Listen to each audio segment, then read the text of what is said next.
Hi, everyone. Thank you so much for joining us today at the New Social Environment. I'm Madeline. I will be your MC. And just a quick note before we get started, we'll be recording this meeting for the Rail Archive today. So if you want to turn off your camera by pressing the stop video button in the bottom left corner of your screen, that would be great if you don't want this to be seen. And we're going to keep the audience on mute until question time. Which I'll kick off about halfway through our event today. And Sophia today will be helping out with tech. If you have any questions, please message her in the chat. And also before we get started, if you want to introduce yourself and where you're tuning in from today in the chat on the right, that would be amazing. And if you have questions, while the conversation is happening, please write them in the chat and then I'll call on you to speak. Great, so please welcome Gillian and Tara.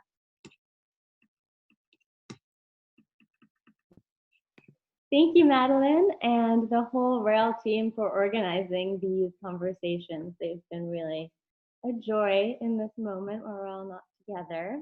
And thank you, Tara, for joining in this conversation.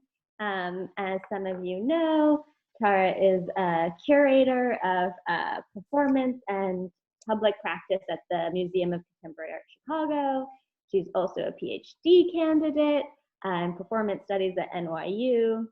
She's a writer, she also dances, and she began contributing to the Rail prior to my time as dance editor. And although she just has few things on her plate, moving between all these different roles and all her work, she's graciously allowed me to lure her back in, and she contributed a beautiful interview for the March issue with Oakley for this year's Dance Place platform.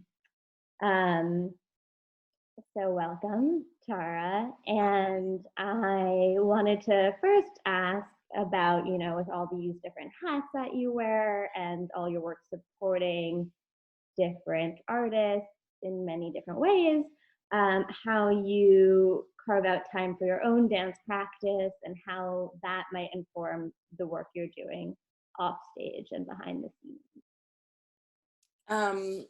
Yeah, so it's taken a few different forms, I would say, over the last few years. I made a choice when I was, I guess, a couple years into the PhD program to really in my work outside of academia and arts administration to focus on performing in other people's work, and that led me to dance with Anna Sperber, and then to get involved in a couple of other projects with Yanira Castro and Will Rawls, Ivy Baldwin, and then some smaller things as well. And I was doing some of my own work in very small spurts over that period, but really I sort of made a clear choice to kind of stop focusing on that as much unless I had a real drive for a particular idea to get worked out in some way, because it was really important to me to hone my practice as a performer in the processes of other people, as a way of not overwhelming myself and being in the position of the participant, collaborator, practitioner, not necessarily in the visionary sense, but in the sense of being part of the team, and also being a 20-something performer at the time, trying to just be stronger and get back into doing more of the actual dancing. So I found it to be a way of kind of balancing out my all of the academic sort of ideas and vision that I was supposed to be having, and also as an administrator I was working at Movement Research at the time, and so I was part-time with them, but I was responsible for a couple of different programs, and so there was a lot of thinking of the big picture and having the ideas and working with people to hone their ideas. That was part of my job there. So it was very much Tara's voice all the time, and being in either leadership or being in charge of a dissertation, or whatever. So I felt like it was such a helpful thing to kind of decide I really wanted to be in the studio helping other people's visions come on stage. And then in a way that has translated in an interesting sense to my curatorial work. I sort of unexpectedly ended up in this job in my hometown in Chicago, and it's a huge full-time job it's a type of thing I had never really done before at this scale at all. And suddenly it was like it was about, have a curatorial vision. Like there's a lot of that language that gets floated around at MCA, and in the, just as being part of the museum world also. But some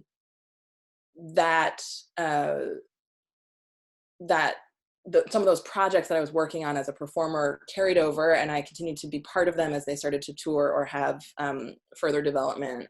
And basically, that was really important for me to sort of maintain and make possible, because I needed to, again, not be focused so much on my own like choreographic ideas, but really be part of other people's, as another way of actually like helping people's choreographic ideas get on stage, right? Like there's a similarity in a way to being a curator. Like you're a collaborator in a lot of ways. There's so much, such a totally different power dynamic, and the history of the power dynamic is really fraught compared to the history of the power dynamic between like choreographer and dancer. But there's something similar in how I feel like I'm wanting, I don't know that I'm succeeding necessarily, but I'm trying or wanting to approach both in a way. And at the same time, they're opposite, right? Like the dancer is almost all, like the history of the dancer, obviously a lot of experimental performance makers are working in a very different way, and it is much more collaborative, the movement, or in the case of Will Rawls' piece, like a lot of the vocal choices, and it was also a very improvised piece, those are made by the dancers a lot of the time. But there's still this history underneath it where the dancer is sort of told what to do, and that is part of a lot of people's training. And on the other hand, the curator has this like intense power over like the economy of art making and dance and performance making, and how things are framed for audiences as well.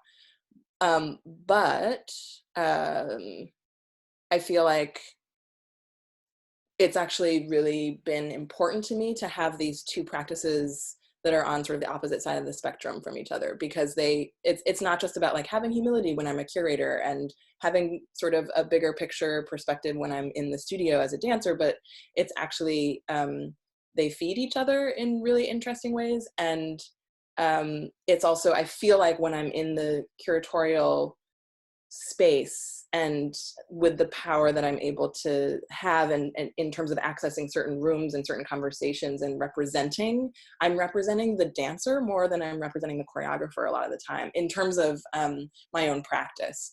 Now, typically as a curator, I'm actually representing the choreographer or the lead artist on whatever type of project it is. We do theater and music as well in terms of like the meetings I'm in, right? But there's something about constantly thinking from a dancer's perspective within that's been really intriguing, and I'm still figuring out what it means. But then in terms of like just managing all of these moving parts, kind of, I feel like I've had a lot of different phases. One of the things I had to come to terms with both before taking this job and after moving here was the fact that if I'm going to be in these different roles, they kind of ebb and flow. So there's very few moments over the last 8 years or whatever that I feel like I've actually been doing all three at once. So, and all three being artistic practice, academia and writing, and sort of curatorial practice or arts administration, depending on the situation. So there's some moments where I'm doing two at a time more than the other third, but often it's one or the other, and they switch back and forth. So one of the challenges has been going on tour while holding a full-time job and needing to travel for that job. So that was a challenge in 2019, 18 into 19. That's kind of ebbed now. So I'm sort of like in this zone since July where I haven't really had any performance work.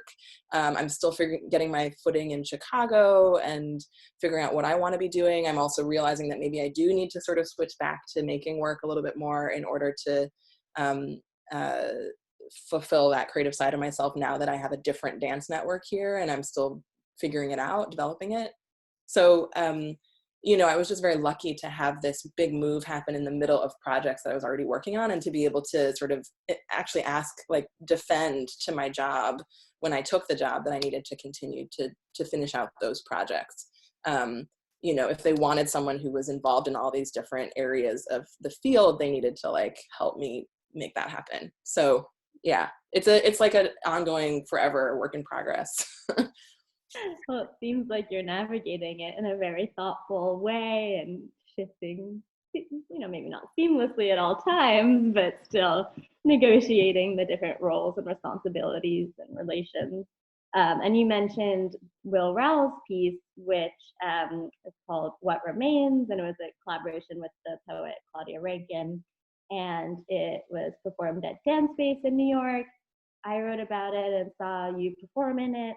And then you brought it to the MCA Chicago in a curatorial position as you were performing in it. So that's one instance where you weren't, you know, compartmentalizing your different roles and practices, but you kind of had to bring them together. And I know you've written about that and reflected, and I'd love if you could share a little bit about both working with those artists as a performer and a curator. Yeah. It's been, I think, one of the things I sort of had to do in my first year in this job was just be real about the fact that because they essentially hired someone who was very green, meaning me,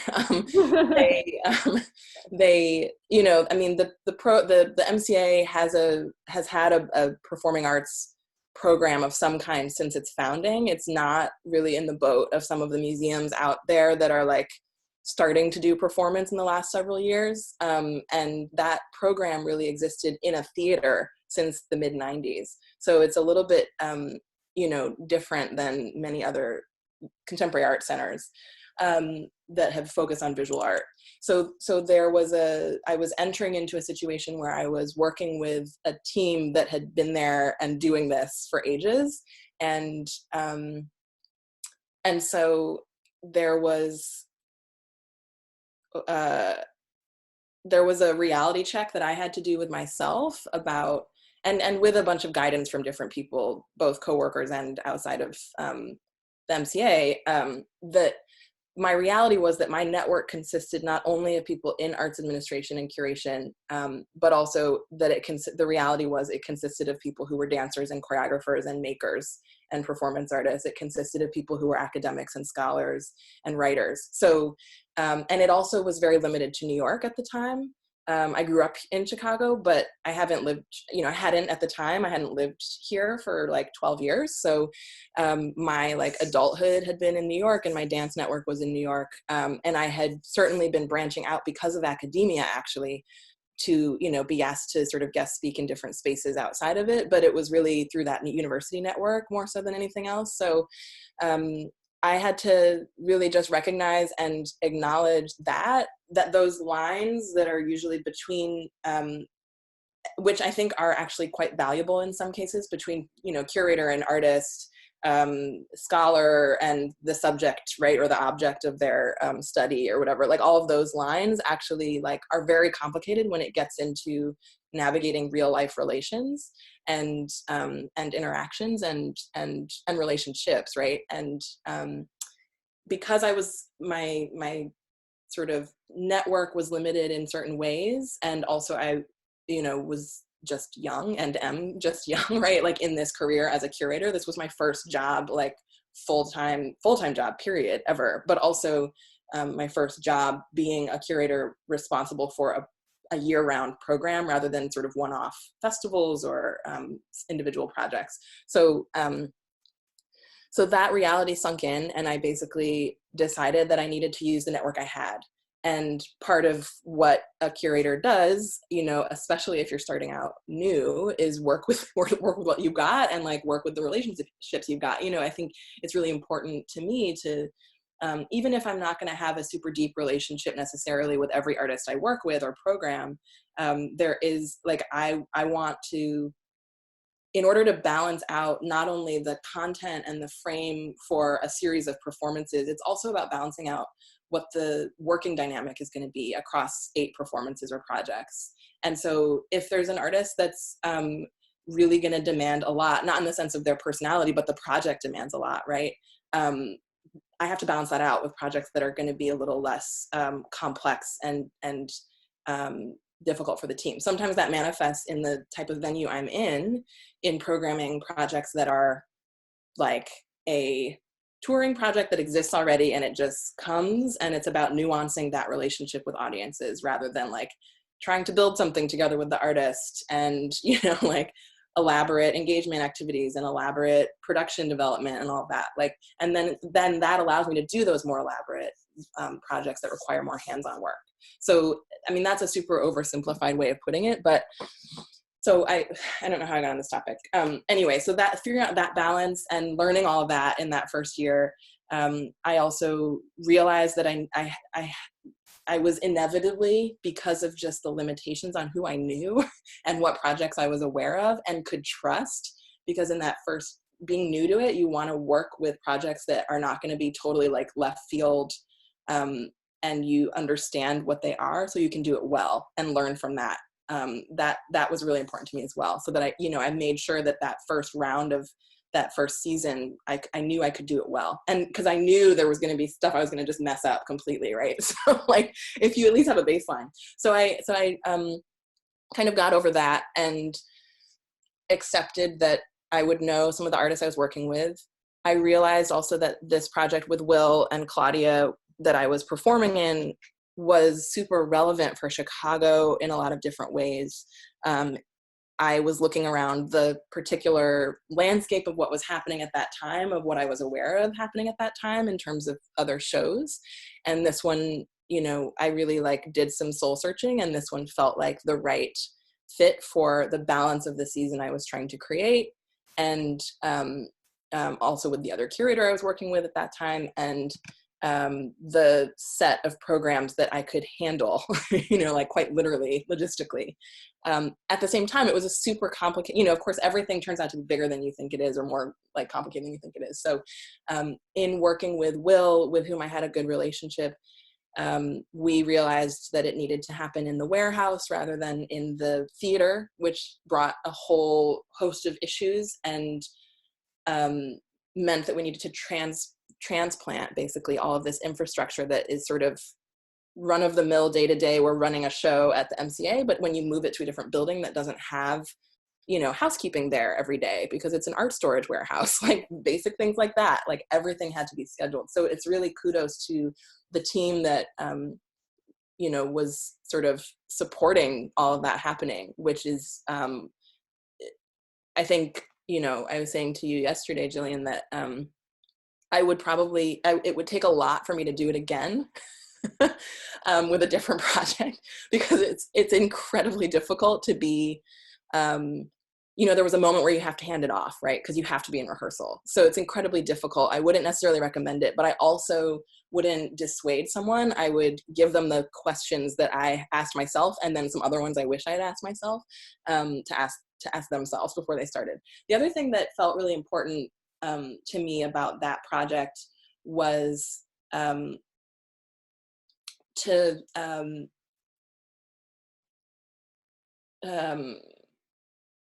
think about the like reality, like to also include in that decision the reality that it is really complicated and kind of messed up for a programmer or a curator to program something they're performing in.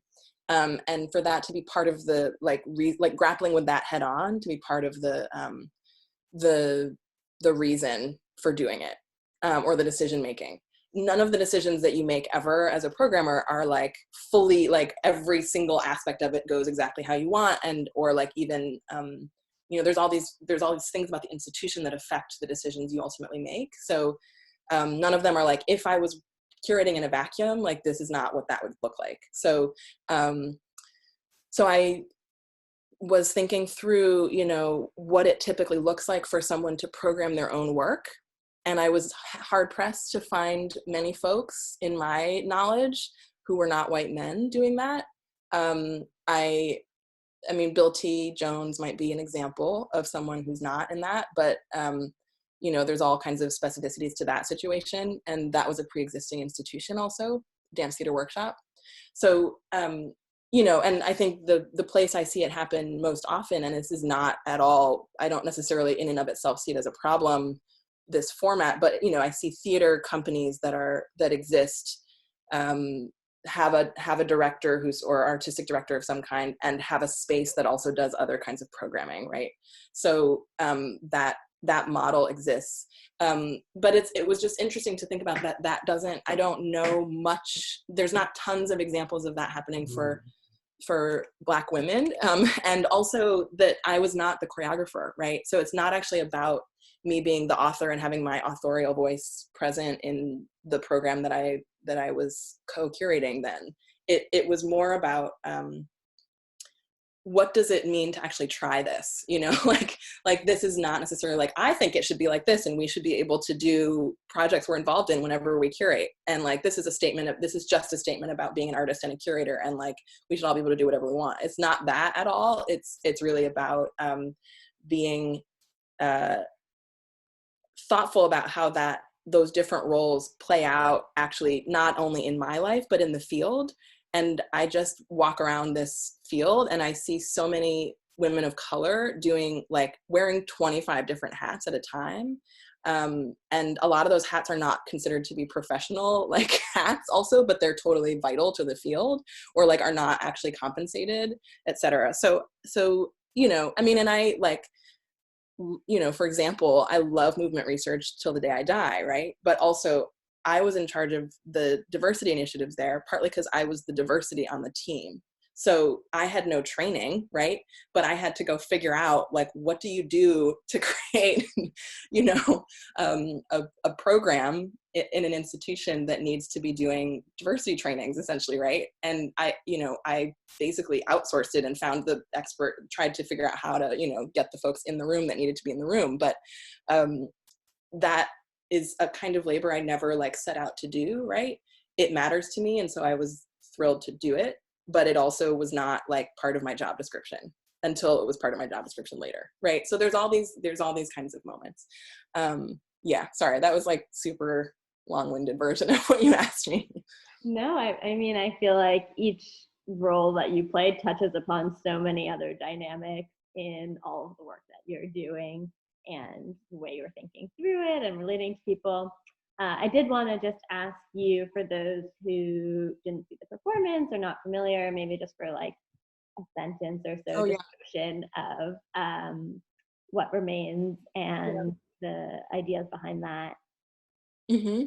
Yeah, so it was a project that Bard College, their performance program, originally commissioned, and it was a collaboration that they sort of invented for Will and Claudia to participate in, as far as I understand it.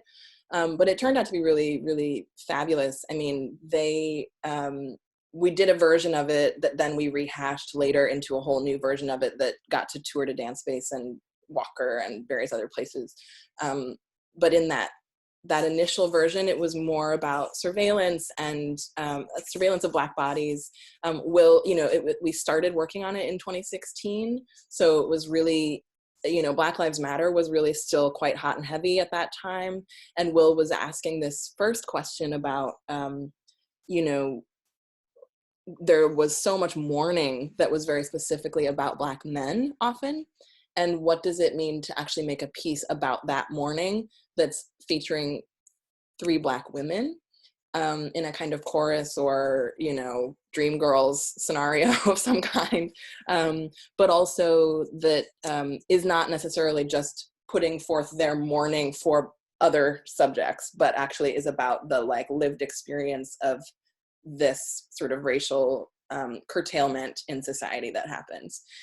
The piece that finally was created, the final version of the piece, I think someone in the audience, when we did it in Chicago, said it best. It felt like the inside of that person's brain as a Black person in the world.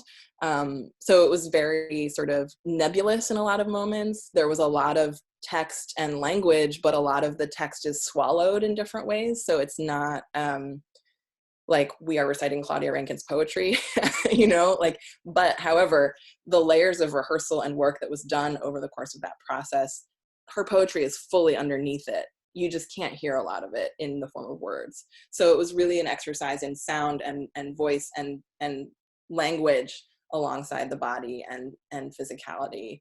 And working, you know, Will worked with us in a way that was very much about our individual personas as people, but also like how those people sort of come onto stage in different ways that have to do with physical markers in some cases. You know, like my hair became a very like present thing in certain way, like because it was blown out and, you know, big, whatever. But that for me as a performer was like created this whole silhouette that I don't normally actually have in daily life. And so there were things like that that I think Will very expertly wove into the structure and made space for us to bring those things forward or play with those things. I mean, it was almost completely an improvised score that was super, super honed. So things, you know, if you saw it each night, it would be totally different, but also not different at all. It would totally be the same piece. Yeah, that was not one sentence. No, thank you. And there are two more topics that I do want to touch upon. I know we have to wrap up so everyone else can ask their beautiful questions, I imagine. One is about another program you curated at NCA Chicago, Relations, that we discussed, where you brought together the friends and important figures in experimental dance in the 80s, B.B. Miller, Ishmael Houston-Jones, Ralph Lemon, and it was kind of an improvisation between these three who are often associated together but haven't actually performed together as much as one might imagine in the narratives of studying dance history. And I believe you were saying at some point that it grew from a research fellowship and became a chapter in your dissertation, or was it the other way around? Did you organize this and then rework? Just kind of the idea of what you're researching in archives on your own, and then bringing together live curatorial work and how they kind of cross over into your work. Yeah. So my dissertation, which I'm doing at NYU, is around Black experimentation in dance, looking mostly at contemporary projects. And I realized in the process of that, I realized a few years ago that I really needed to figure out how the history was present in it. And when I say history, I mean how those artists that I was actually going to spend most of the dissertation looking at, or rather, actually, I'm looking at performances, not artists. So it's actually a kind of important distinction to make. I'm looking at what I see or experience. In the case of Will's show, I'm going to write a chapter on. I'm writing a chapter on that show that I was performing in. But it's about the pieces, and I needed to figure out how to talk about, rather than trying to be like, Will Rawls was influenced by so-and-so and so-and-so in this very linear way. There's the reality, I think, especially with thinking about racialization of artists and people, there's this reality where the history is so important, and it's also really crucial to doing Black study, to think through lineage and influence and relation and citation. It's just a part of how Black culture circulates amongst Black folks. But it also is really important to not just recreate a sort of like list of people who fall into XYZ category, right? So really investigating how those categories come into existence, while also saying it's sort of it's like a loop, an endless loop in a way, where you can't, like I'm bringing together BB, Ralph, and Ishmael to perform together because they have fallen into this Black experimentation category, right?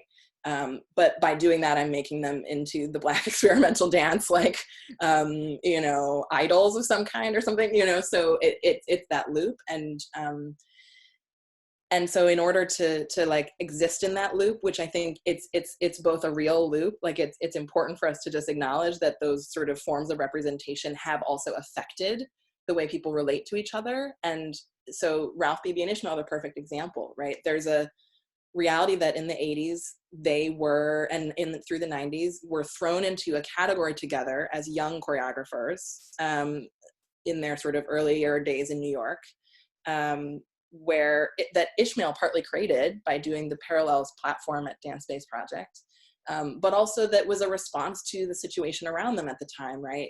Certain divides and ways that dance was talked about by criticism and peers even, and mentors and the NEA and whatever. So there's those, but those things then affect the situation over decades, and they see themselves as peers. They know that it's partly because they were three very different choreographers that were understood to be part of the same category.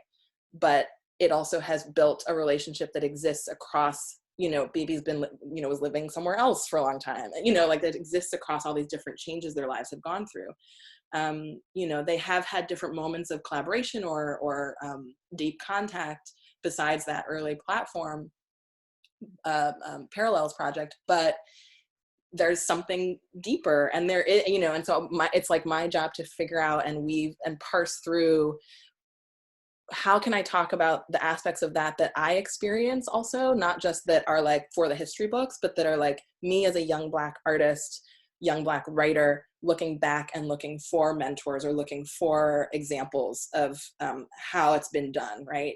And that in and of itself is a form of like recreating certain categorizations, but it's also a solidarity effort in a way, or so it's also like I'm looking back into the archive and seeing something that's not there maybe, or that they weren't experiencing at the time, but I'm looking back at it because of the real effects of those artists' relationship in the present. So it's just all these endless loops, I think. So that project, so I knew that I needed to have some of that history in this dissertation about very contemporary, like last 10 years works.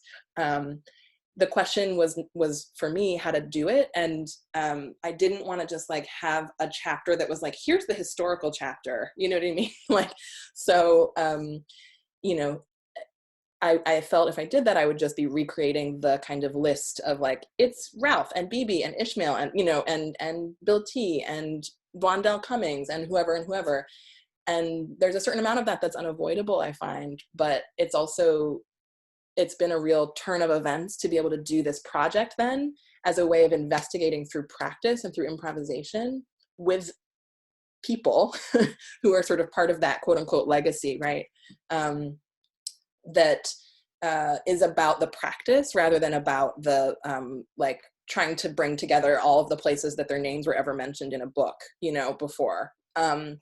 Which I hope someone does also, because that would be really helpful for me.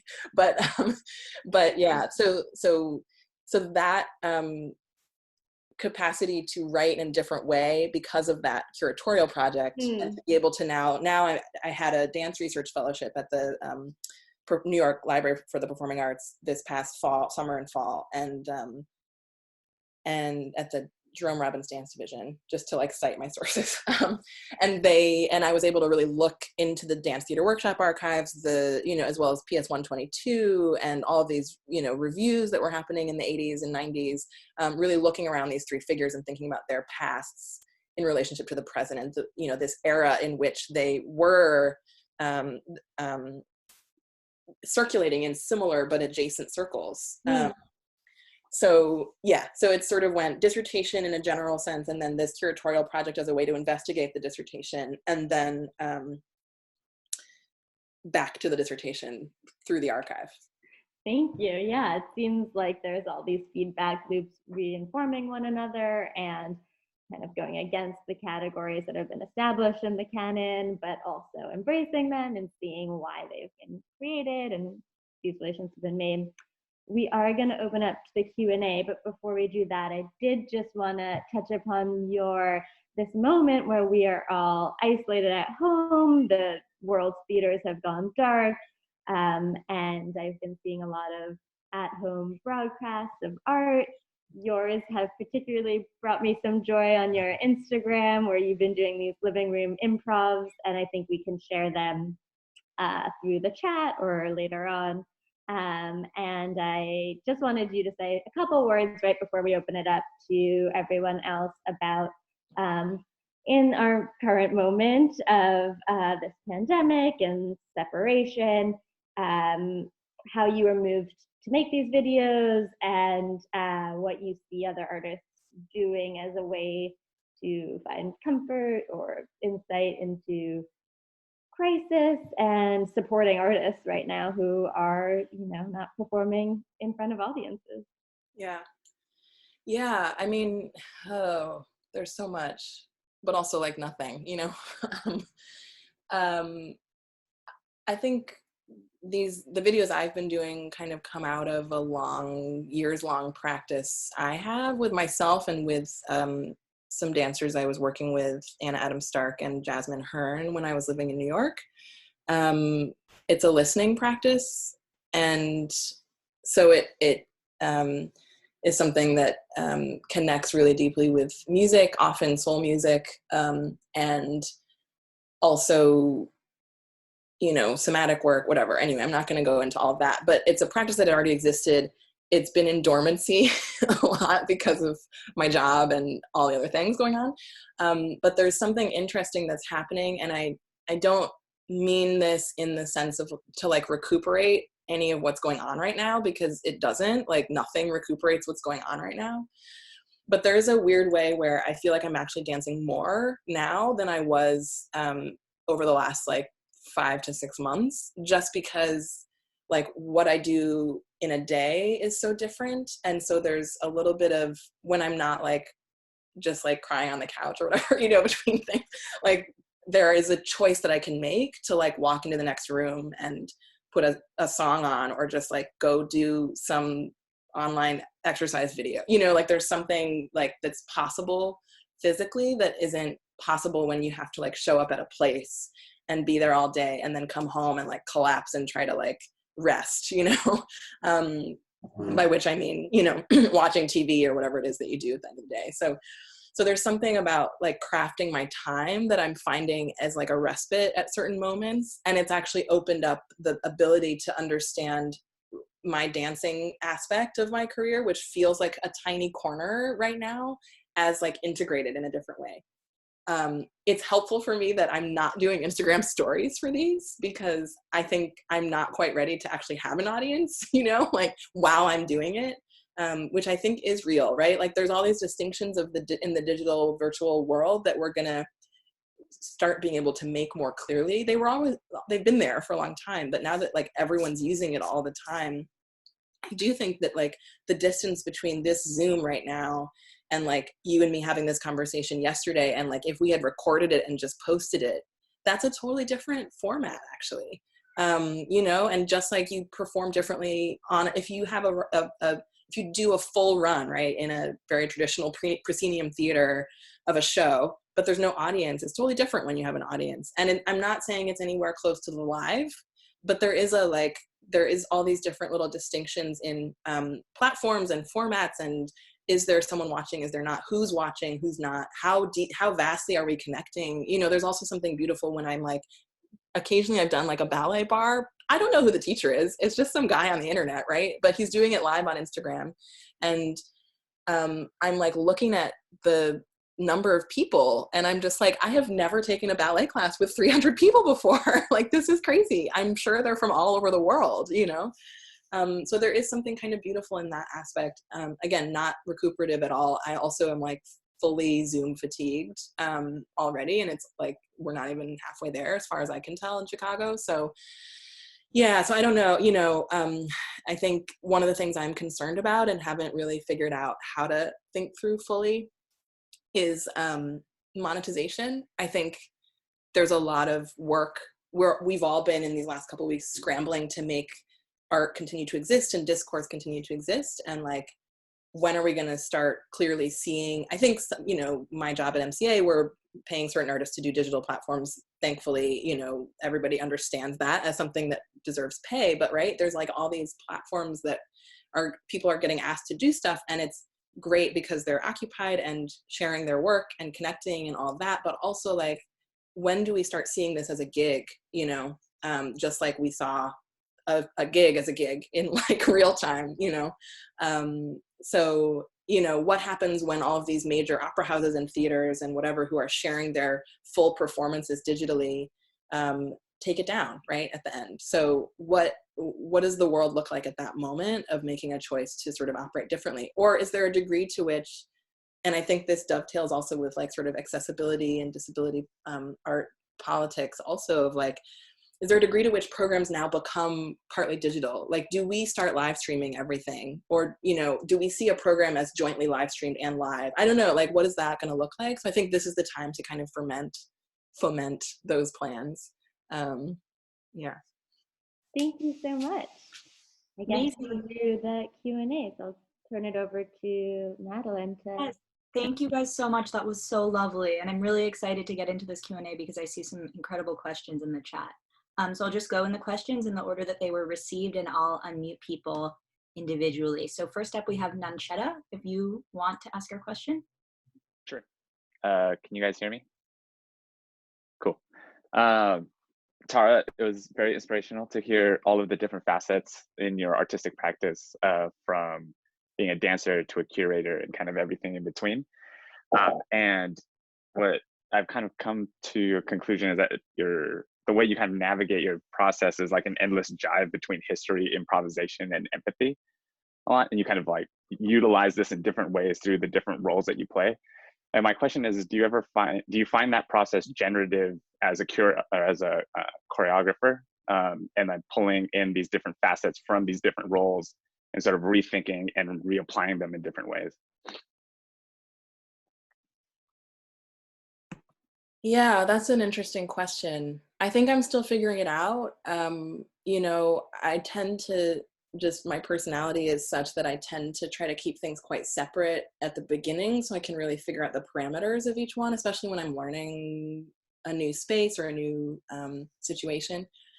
So I think I've been in this has been I'm in my third year in the job. And so I'm figuring it out. I think one example of a place where it's blurring is actually like this small project I'm working with a friend of mine who's also a scholar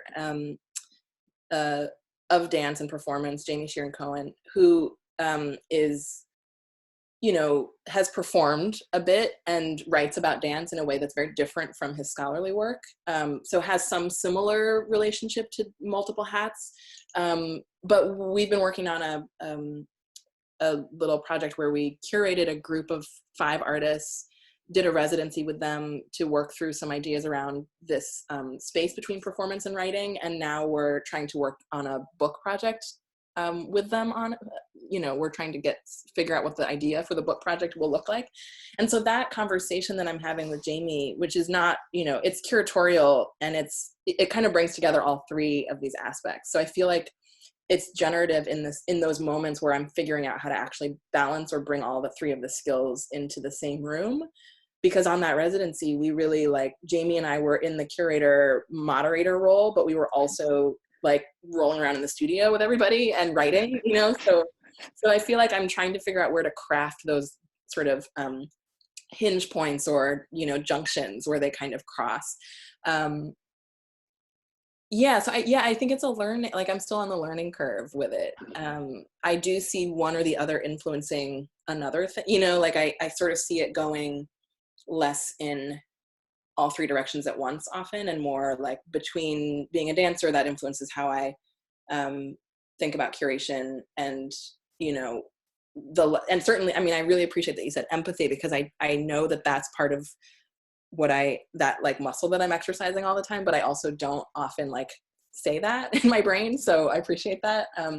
But certainly that affects the empathy I'm able to have. And in some cases, it's also like able to set limits with clarity with how I make choices on a project in terms of, you know, defending it to colleagues, or, you know, being like, actually, that's not necessary. That's something that's just a tradition that we've always sort of done in this department, but we don't need to do that. That's not like going to affect anybody, you know? So, right. So little things like that. yeah, I'm figuring it out. And I think that that project with Jamie is actually really interesting because it's like all about not knowing what it is. So I think the not knowing space, because it's like we've all been doing, so many artists have been doing all this administrative work for ages, and all this other like scholarly or writing or interviews or whatever, like it's all super blurry already, but it just hasn't been super common for people to frame themselves as doing all of it. So I feel like I'm almost like part of my responsibility as one of the people who is framing myself that way is to just like keep doing that, like, and not in the, to keep doing that. And in the sense of like still exercising those muscles too, because I think there's a way where we get very like, it's very important to frame ourselves that way. But like, if we just leave in the bio that we are a dancer, like every time I write my bio, I think, am I a dancer right now? So like, if I'm not, if I get to a point where I haven't done any dancing in 3 years, I don't know if I am still a dancer personally for my own, sense of it. So I might actually be like, I was a dancer at that point in my bio, So that's the kind of thing I feel like it's about reevaluating constantly. Amazing. Thank you both so much. Next up for a question is Philip. Philip, you should be unmuted now. Yes, hi. I think I wrote the question out. I guess I can just read it. As a curator, what is your view of self-conducted, structured improv as practiced by the Open Dance Ensemble in New York City? Hi, Philip. It's been a while. I haven't checked in with you all in a long time. Are you all doing digital platforms or anything during this period? Oh, we have our videos on our website and YouTube and the like, but we aren't doing any digital performances. Yeah. Live Cool. performances. There's no place to do it.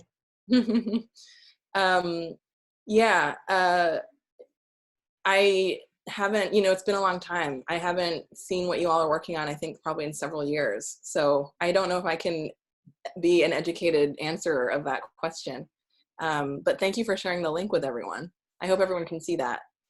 Maybe I could ask it in a broader question, which would be, as a curator, what is your criteria for selecting performances?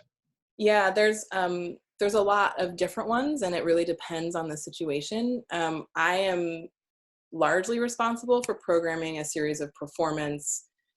We have a 300-seat theater, for example. Many of the performances happen there.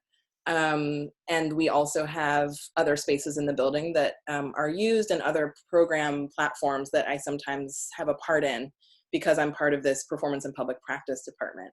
So the criteria that I have for my own sort of curatorial vision is also different from the institution I work for.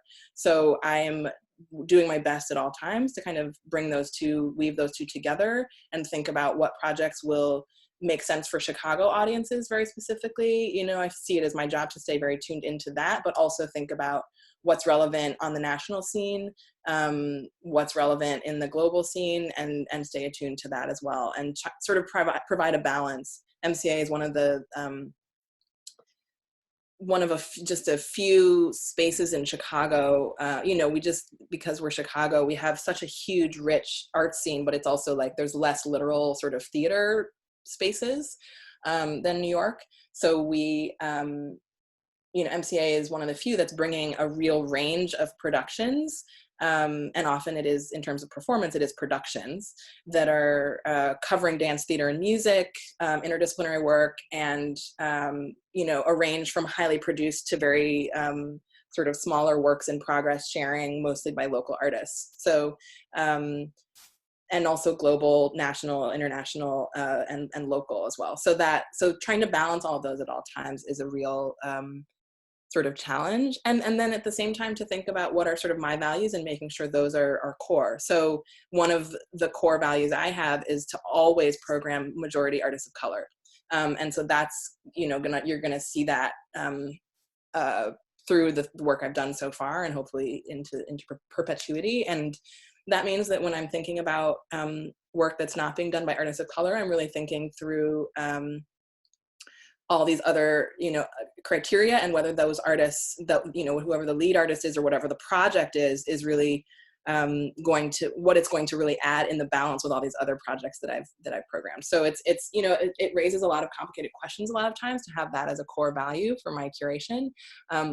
But I think that's really important. I think, central to my sort of belief system about my job, my work in the world as a programmer, MCA aside, is the belief that, it's sort of a reparational perspective that we have had a majority of white artists, and often white male artists, shown in the field for hundreds of years. So it actually will take several hundred years of doing the opposite to have a truly deep mental shift and perspective shift in how we operate. It's not just about sort of switching and but it's also about doing that duration. So that's one of my core sort of values. And then, of course, coming from where I come from in terms of dance and movement research, and specifically, I really do value works that are based in improvisation, that are, et cetera, experimentation in different ways that are movement based. I often find that when I'm picking musicians and music based projects, or video based projects, or theater based projects, I'm really drawn to the projects that are movement Right. focused in some way, just because that's my experience. And that's even true in terms of musicians, right? So musicians who have a very specific physical way of experiencing the music on stage that they're performing. So that's always there. At the same time, at the institution I work in, I have to really, improvisation can, depending on how the piece is made, can be very hard to explain. So I have to really, again, thinking of that balance over the season, make sure that there are also, there's gives and takes, right, in terms of what I'm able to kind of get approved all at once. So it's never, there's so many dance artists I want to work with because that's where my knowledge is, but I'm responsible to the theater and the music scenes as well. So in a given season, there's only actually a few slots that I'm able to give to dance, right? So that's heartbreak for me every time, but it's also really exciting in terms of thinking through how these different forms, sort of converse with each other. Thank you. Thank you both. Next up, we have Charlotte. Charlotte, I am unmuting you now. Hi. You sort of addressed my question already. I had asked kind of what creative or interesting things you were seeing from performance artists, and kind of in light of, stopping doing live events and large gatherings. And I loved how you mentioned, I've seen a lot of other kind of dancers, and especially ballet companies, do these like online classes, which is really lovely. So I guess I'll pivot my question a little bit. I work at a museum. I work at the Philadelphia Museum of Art. Have you seen any museums do other interesting things when it comes to addressing live arts? You mentioned you guys have a digital platform at the MCA, which is something that my museum does not have, but I'm always interested to see what you've seen online. It's a good question. I feel like there's also such a saturation right now that I'm like struggling to get to everything. Yes. Also do my job, but when I say we have a digital platform, we have a long way to go before I would say we have like what we would like to have. So there's a lot of people sort of working behind the scenes to figure out what makes most sense to make available. And then there's a lot of challenges that sort of crop up with that. I'm doing a lot of thinking about what it means to ask performers to show, like I was saying, sort of full versions of performances, which normally would not be up in public for many artists. And so I think our sense of intellectual property is going to like totally change based on this. But yeah, who's been doing, I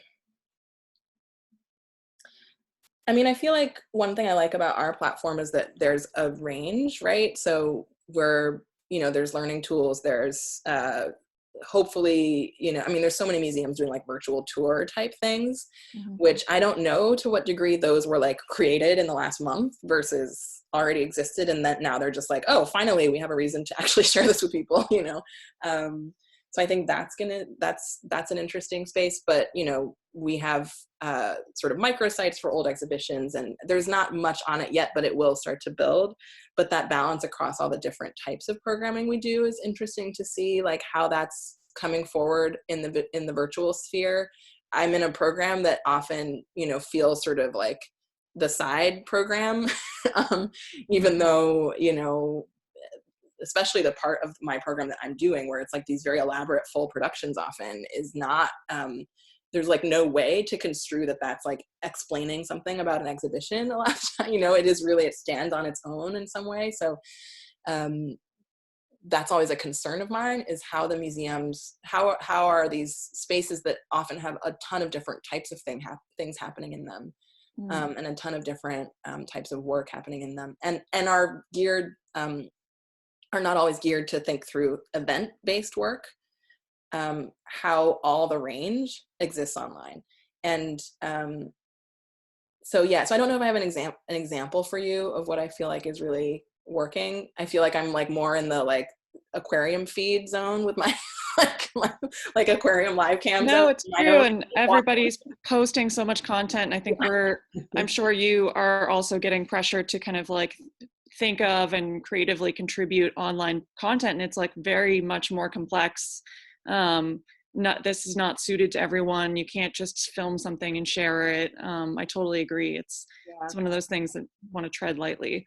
Yeah, well, and how do you create new programs, right? And what happens to those programs when you're gone, and or when the digital thing, when you're gone? That was very dramatic. When the digital platform is not the primary one anymore. Fingers crossed, right? So that we are creating one new program, which is like virtual studio visits. So keep an eye on our Instagram for that. Those will be live probably on Instagram. But you know, the idea is that we then find a way for that to exist in some form, or to sort of fold back into our in progress series or something like that. You know, we had to be very thoughtful about how and why to branch off in that way. But it's also like a really easy format. It's like me and someone else talking, you know, like, and they're in their house, which may or may not be their studio, but right. you know, it translates also across all the different forms of practice that artists we're working with use, and across the local, often our in progress sort of sharing, studio type sharings are local artists, because they're the ones that are there and can do a smaller thing like that. And I think this allows us to actually do it with artists whose shows were canceled, you know what I mean, like who are coming from somewhere else in the country. Yeah, there's amazing festivals though that are being done. For example, just to plug some colleagues of mine, Fusebox Festival had to move their entire festival online, which was supposed to happen in April. So they've just released sort of new dates, and they're going to do, with all those artists they were already working with, a digital platform. And there's a bunch of different efforts to do that. Some of them are more crowdsourced festivals. Some of them are very curated or whatever. But I think that I'm really interested to see. Julian and I were just talking about, like, how does the Brooklyn Rail live during this time, and what do you do when it goes back to print? Like, what does that look like? Do you print the issues that come out while it's digital, you know, et cetera? So that moment of transition out, I'm really like I'm already fascinated by. And you know, what does this mean for a festival like Fusebox when they are live, hopefully again next year? Do they have now a digital footprint that's bigger than before because they've had practice at it? Or is that actually just adding work and they don't have the teammates to make that happen? Or what does that look like, you know? So. Great, so we have time for one more question, and that will be Justin. Justin, I'm unmuting you now. Thanks, Tara. This has been great. I've been thinking a lot about like what it sort of means to be performing quarantine, and sort of how collectively we're all sort of participating in that, and maybe all sort of be performing without even knowing we're performing, or learning to be performers in a new way, and just sort of thinking about maybe an extension of what you were saying earlier, but maybe within that kind of frame or context.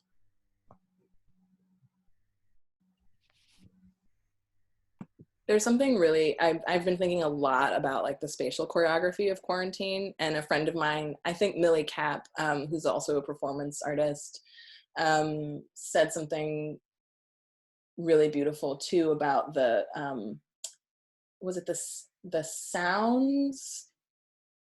I can't remember, but anyway, there's some, like there's all these different senses that are like operating in different ways. Like we're in our houses and creating new choreographies there. There's like the thing where you are walking down the street and people are like walking on the like on the curbs and like hugging the wall, and the grocery store choreography and all of that. And just like I feel like the birds are louder in my neighborhood because people aren't out and driving, and I don't know if that's because they're like excited or if that's just because I can hear them better, so there's all that kind of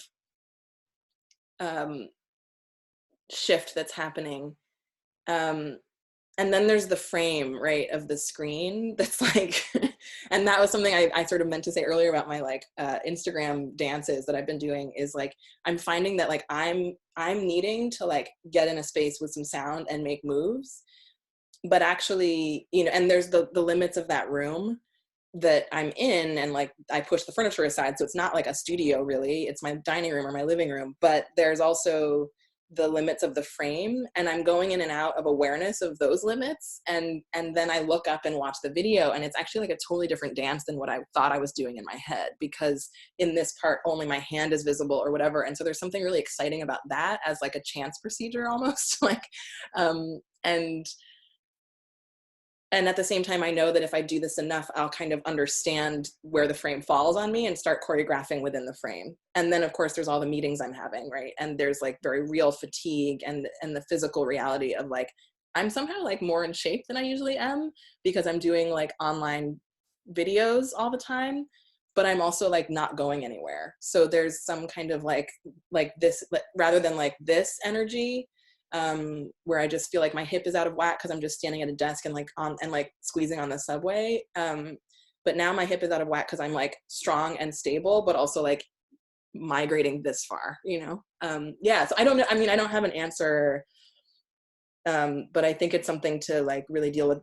There's an amazing group here in Chicago, Solanathon, that's been doing, they used to do performances. They kind of ended live, bizarre, amazing series of performances, and they ended, and now they're back because they're doing it online. And so there's something like really amazing about the fact that Solanathon is back, right? Like, because they have a way to sustain it now.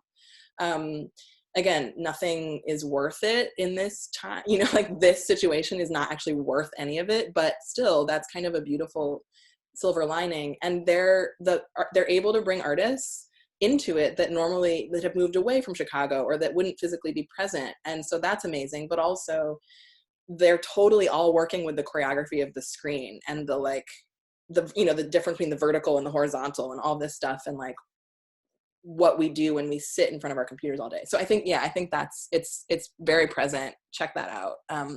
I don't know. There's a lot of like physical relation to each other that's being crafted through I need like a film studies person to like talk to me about this because I have no like knowledge of that aspect, but there is something about, it's like, it's a stage, right? Or it's a proscenium, but it's also not, it has totally different rules, and it's not a film at the same time. So yeah, totally. Thank you both. Thank you to everyone who asked questions. And Tara, really thank you for taking the time to speak to us about your work. This has been so lovely. And Gillian, thank you for hosting. The Rail has a tradition of closing each of our events or each of our lunches, with a poetry reading. Before we get to that, I just want to encourage everyone to join us again at the same time tomorrow for a conversation with painters Cecily Brown and Jason Rosenfield. I think it will be really great. We would love to see you all there. And we'll get to our poem right now. It will be read by the Rail's wonderful managing editor, Charlie Schultz. Thank you, everyone. It was really a very lovely conversation. Thank you for sharing that. I'm going to read a poem that was published in our last print edition by Kit Robinson. The poem is called Linseed Oil.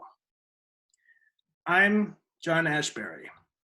Seriously, though, I don't think you comprehend the magnitude of what we're looking at. Not enough pairs of white socks. The sounds of crows cawing behind us, plans without maps, maps without sufficient colors, as if our employment were merely temporary, which I suppose it is, like everything else in this joint. Hard to emerge from the long shadow of the master, possibly impossible. A breeze picks up. Feeble sunlight grazes the leaves. The air smacks of distant fires, but we can still breathe, then change into something more comfortable. You better believe it, poking at memory with a stick. Who goes there? Lend me your ears. Rome was not built overnight. Nothing better to do, in which case forget it. Time is an elastic band for wrapping cables when you tear down the set.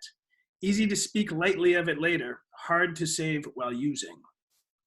What we say to each other should be plain and wide, like a body at rest, but gets tripped up in the welter of everything else. Not a bad thing when you consider the great escape into thin air of our impressions.